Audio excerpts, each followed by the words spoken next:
मट्टी के पात्र में जवारे बोए जाते हैं, कुंडी में जवारे बोए जाते हैं, मट्टी में गेहूं डालकर जवारा बोया जाता है। उस जवारे की मूलता क्या कहती है, उस जवारे की महत्वता क्या कहती है, क्यों बोए जाते हैं जवारे, उस जवारे की महत्वता क्या है? नवरात्रि में 9 दिन जवारे क्यों बोते हैं,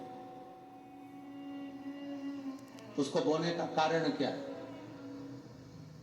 केवल कोई कहे कि हम ठाकुर जी को भजते हैं, भगवान कृष्ण को भजते हैं, कोई कहे हम तिरुपति बालाजी को, नारायण को भजते हैं, कोई कहता है कि हम हरि विठल को, पांडुरंगा को भजते हैं, हमारे यहाँ हम इनको भजते हैं तो जवारे नहीं बोते। ना ना, पुष्टि मार्गी है, ठाकुर जी की सेवा करने वाला है, उसके यहाँ भी ये 9 दिन जवारे बोए जाते हैं। रामानुज संप्रदाय से जुड़ा हुआ है, नारायण की पूजन कर रहा है, उसके घर में भी जवारे बोए जाते हैं। पांडुरंगा हरि विठल की उपासना कर रहा है, उसके घर में भी जवारे बोए जाते हैं।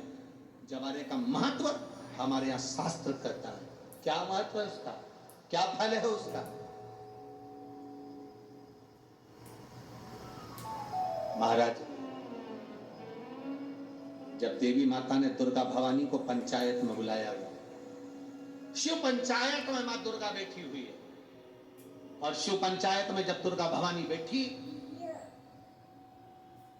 उपद्रवियों ने उपद्रव मचाया, अहंकारियों ने अहंकार मचाया, असुरों ने, राक्षसों ने हाहाकार मचाना प्रारंभ करा।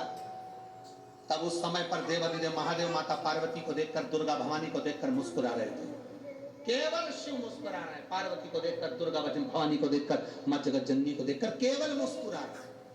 तब देवता सूर्य नारायण ने भगवान शिव जी को देखकर हाथ जोड़कर प्रार्थना करी। भास्कर देव बोले, सूर्य नारायण बोले, बाबा मेरे मन के संशय को मिटा दीजिए। शिव जी ने पूछा क्या काम है, बोलो क्या चाहते हो? शंकर भगवान से सूर्य देव, भास्कर देव कहते हैं, प्रभु आपके मुस्कुराने का कारण क्या? भारत की भूमि पर जितनी जगह पर भी आप लोग कथा सुन रहे हो, आस्था चैनल पर, फेसबुक पर जितने लोग कथा सुन रहे हो, बड़े ध्यान से सुनना कि जवारे क्यों बोए जाते हैं। नवरात्रि में जवारे की महत्वता क्यों होती है, क्यों बोया जाता है, मिट्टी में गेहूं डालकर क्यों उत्पन्न किया जाता है, उसकी महत्वता क्या है?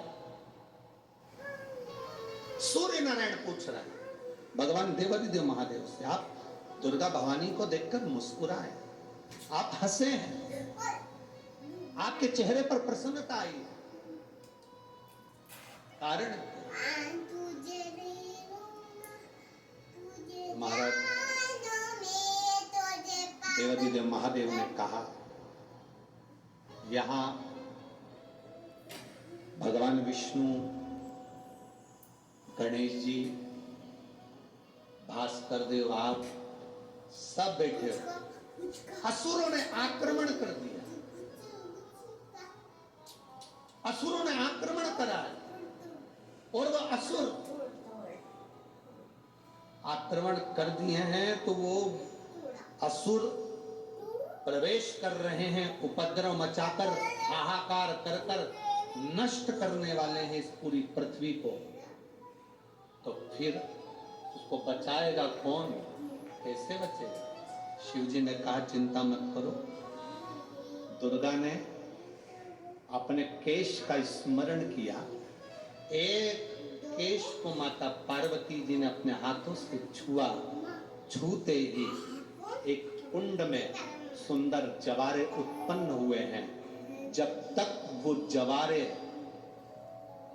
बड़े नहीं हो जाते, जब तक वो जवारे थोड़े प्रबल नहीं हो जाते, तब तक एक भी असुर प्रवेश नहीं कर सकता, हाहाकार नहीं मचा सकता और अंदर आ नहीं सकता। शिव महापुराण की कथा कहती है, जवारे जिसके यहाँ बोए जाते हैं, जवारे का, आप लोग कहते हैं कहीं पर देवी जी बैठी हैं, किसी के यहाँ मिट्टी की मूर्ति आई, 21 फीट की, 41 फीट की, 15 फीट की, 10 फीट की, 25 फीट की देवी जी की प्रतिमा स्थापना हुई।